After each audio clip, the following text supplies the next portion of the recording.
I'm Zach, And I'm Lindsay. and this is the Game Forum. This is our fourth episode of the Extended Forum. Today we're going to go ahead and start off with the games we've been playing. What have you been playing this week, Zach? So I've played a little bit of Borderlands 3, just kind of here and there. It's kind of picking it up. I really want to platinum it, but I don't know if I'm going to be able to do that anytime soon. But I did pick up Control for the PS4, and I've been playing that. I played for about an hour, and that game is amazing.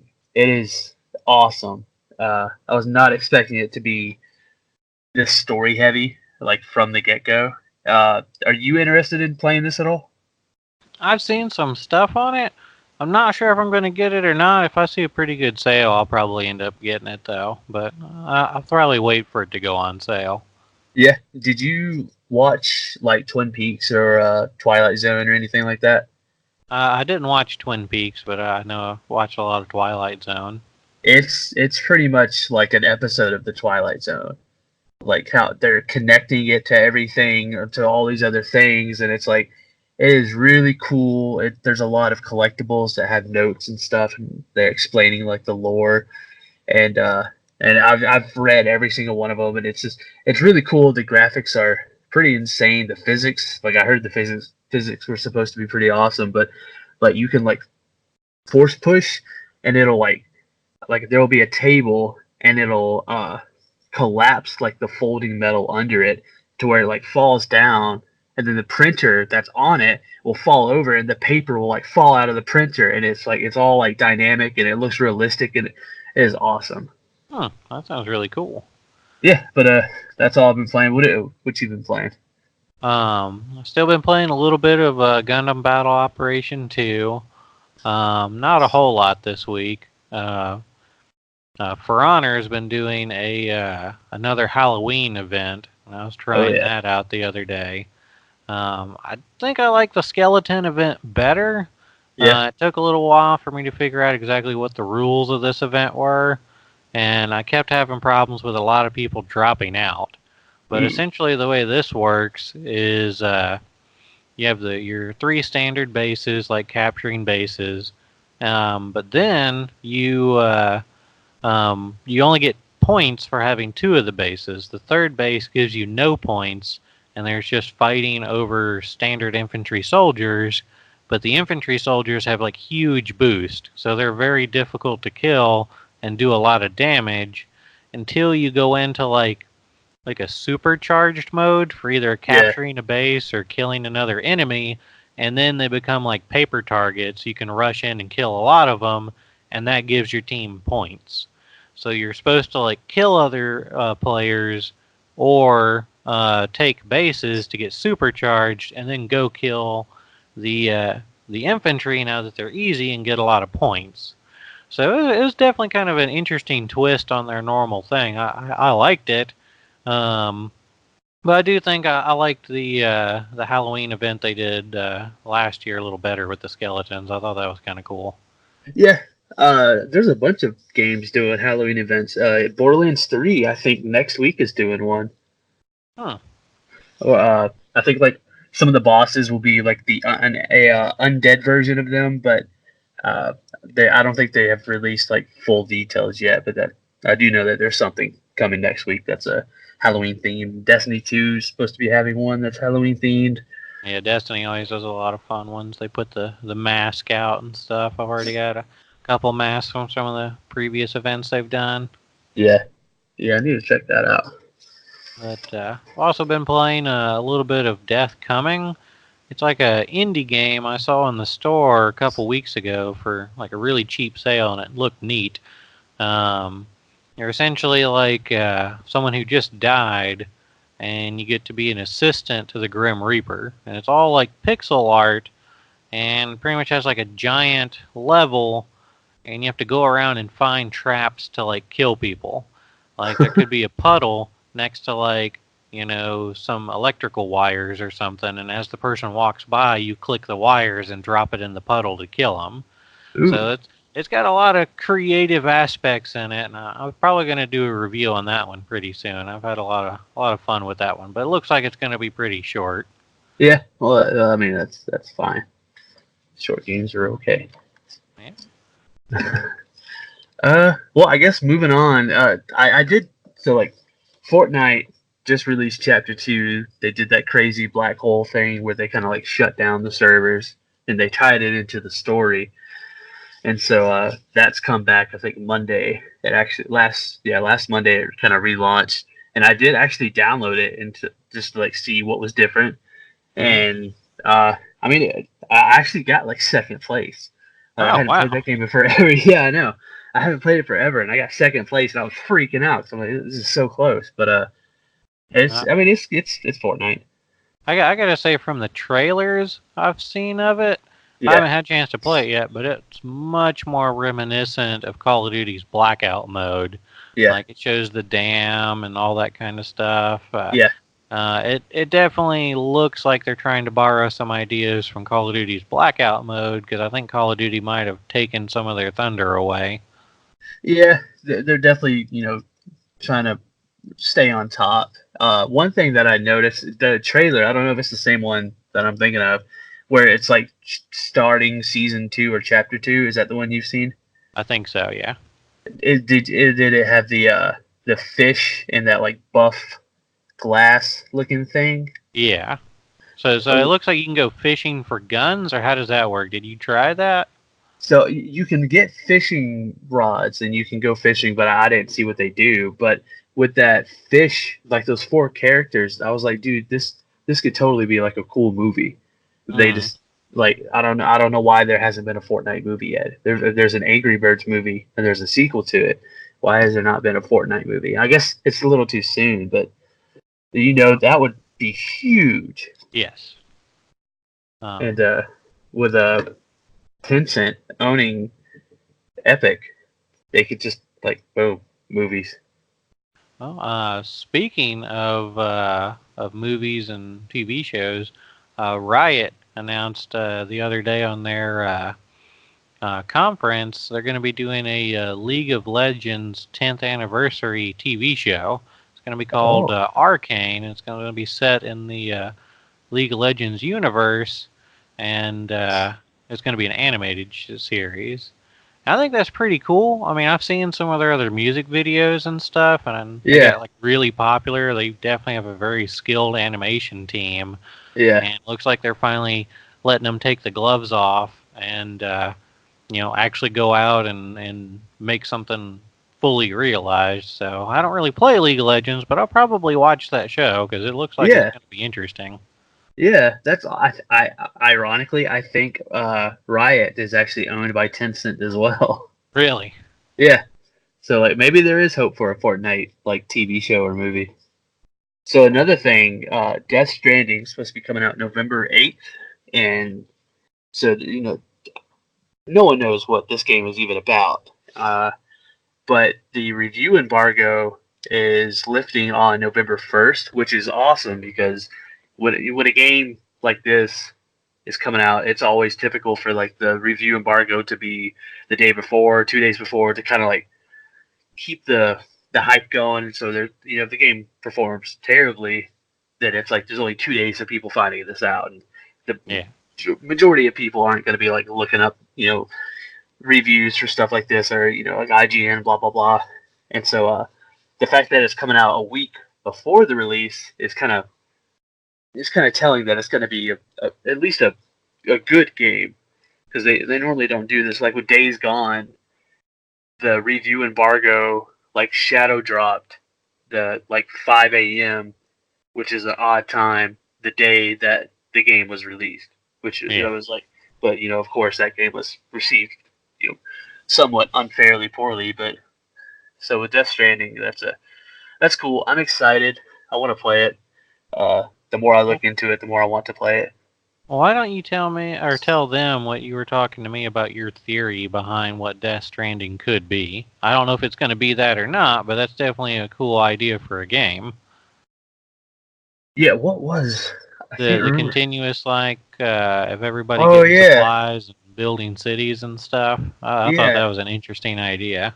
yeah. So there were some trailers that have dropped, and they showed these craters to where, and they kind of implicated that that's where a city was, and that the city is gone. And so I have this feeling that this game, being the way that it is, the short development cycle that it's been on, it's going to be empty. But I think it's designed that way. And I think over time, this game is going to get more product into it. You know, with the whole like players interacting with each other, interacting with the environment, and other players can see it.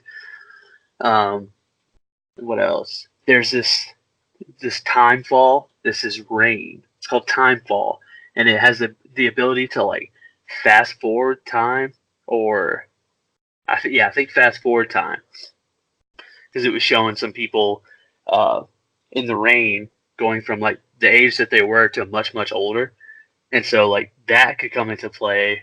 Uh, Hideo Kojima has like talked about the whole games as a service and how he wants a new genre, and he's calling it the Strand genre, which I don't understand, but I don't think we're supposed to. Uh, and so it's just Definitely got to put forth a lot of stuff to create an entirely new genre. yeah, it's I mean, if there's anyone that's capable of it, he's one of them. And with Sony backing him and funding this game, it's entirely possible that he could pull it off. And he's even said that like for a genre to stick, you need a sequel and then a third game. So he's already mentioned that like yeah, he's interested in making a second Death Stranding and then a third just to establish this as like an actual genre. But I don't. I mean, of course, it depends on how well it's received. But either way, this game is going to be a huge talking point, whether it's good or bad. Yeah. Another big talking point that's been going on lately is Modern Warfare has insisted they will not have loot boxes, but instead they're going to be switching to a battle pass system, like we've been seeing popping up in a lot of different games. They're going to have a free tier and a paid tier. After going through and playing a lot of the Red Dead since they put in their battle pass system, it's kind of been growing on me a little bit. Yeah. And I mean, most of the stuff you get in most battle passes, and hopefully this applies to Modern Warfare as well, is, more like cosmetic stuff. Maybe you'll get some cool camos, maybe you'll get some cool outfits or something like that. As long as it's not like, if you give us $50 and get to the end, you get a nuclear machine gun. Like, as long as that doesn't happen, I'm fine with this. As of right now, they're saying that it won't, but that doesn't mean that it won't later. Like they're like this could totally be like it's not gonna have guns that affect gameplay by launch. 6 months from now, when their player base drops, maybe a substantial amount, maybe they could be like, okay, let's throw in something, So they could totally get away with it. The dedicated fans that are the only ones left after 6 months or so, then you go, okay, now these are the people who really like Call of Duty. Yeah. Now we're going to enter a new gun, and if you don't give us another $50 and play a bunch to get it, then you're going to get left behind. And now you're invested, so what are you going to do? Yeah. It's a good trap. Well, I guess it's not a good trap, but it's a smart trap. We'll have to definitely keep an eye on that. I know I have Call of Duty pre-ordered. Are you getting the new one too? Oh yeah. I got it pre-ordered. It comes out Thursday at 9 p.m. according to like the PlayStation Store. So I'm gonna try to play it then. I'm probably gonna play the campaign first. I'm really excited about the campaign. Yeah, no, the campaign looks awesome. I'm definitely looking forward to this one. I really enjoyed the gunplay and the health mechanics and the beta compared to Black Ops 4. You didn't like Black Ops 4. No, just people were too tanky. I'm like, I don't want to drop a whole magazine into somebody and have them turn around and brush it off and shoot me in the face while I'm reloading. That's annoying. Yeah. I'm gonna have to get used to no more score streaks and the kill streaks instead, because those are a lot harder. Yeah, no, they're definitely a lot harder, and I definitely like the score streak better, because if you're doing like team deathmatch, then okay, kill streaks are what you need to try and go for. But if you're doing like capture the flag or domination, and you go in and you single-handedly take an objective and hold people off, but you don't get a lot of kills, well, then you're not really getting rewarded for playing the game mode. Yeah. Uh, if you play a domination and you just run around like a crazy person and shoot everybody like it's a team deathmatch and you bring in all the kill streaks, it kind of feels like to me like it's rewarding the wrong behavior for the wrong game modes. Yeah. Yeah. That's not gonna be good, especially in like what was it, Ground War, the huge like I don't know how what number. I've heard so many different numbers of like how big Ground War is gonna be, and if they like have kill streaks and they have these big objective based game modes, like and is that gonna like divide it, make it so unbalanced to where like a squad of people that play together could be like, hey, you know we're playing an objective game. Let's just go kill everyone. Let's just get a bunch of kill streaks, and then we could totally just like bombard everyone with helicopters and stuff. But then the other team that may not be communicating to each other could totally just be like, oh, well, half of them are doing the objectives, half of them are just playing like normal. So that could come out to be really unbalanced, but hopefully not. Yeah. One other aspect that's interesting about the ground war is I think this is probably going to be one of the first times where snipers have been utilized the way they're supposed to be. Yeah, Like instead of like you got like the one guy running around quick scoping people on a map, because the map's like the size of my living room. This time you've got like a big area for people to run around in, and you got sniper points where someone can get an Overwatch position on someone, and pin down a lot of people. yeah, Um, and they won't really be able to be very effective in shooting back unless they do have a sniper on their side. So I think that's really going to mix up some of the gameplay in Call of Duty, and especially with adding in the vehicles, it's feeling a lot more like a very quick-paced battlefield. yeah. You can actually camp now, and it's okay. So kind of going back to the whole like Blizzard and uh, just that whole debacle with what's going on. The So what's going Overwatch. on? So Overwatch was supposed to it's launched already on the Switch, and Nintendo, I believe, was going to have a launch party event with Blizzard, just to celebrate the game coming to Switch. Blah blah blah, and then they ended up like canceling the event altogether because of all the backlash from the whole Blitzchung player during the Hearthstone event, saying like free Hong Kong and everything. So like they straight up like, let's just not cancel the event, or let's not do the event. And this is coming on the heels of like maybe 2 weeks from when this is being recorded is BlizzCon, and like I'm really not excited, but I'm really interested to see what happens there. Yeah, I think we're probably going to be doing an episode on this whole Hong Kong and China Yeah, debacle pretty soon to kind of go a little bit more in detail. But quick summary is China is trying to force itself onto Hong Kong, and they're using their economic status to a lot of game developers to keep a lot of eyes off of what's going on away. yeah, So it's definitely not a good thing what's going on over there, and those people definitely need a lot of help and support. And China is just trying to essentially make it to where just a media blackout. No one knows anything about it. No one can say anything about it. yeah. They just want to sweep it under the rug. Yeah, it's pretty messed up that like Blizzard, which is an American company, and like on their company grounds they talk about freedom of speech and like how you can express yourselves and all this kind of stuff. And then but then they like went completely 180 about that when it comes to with China because money.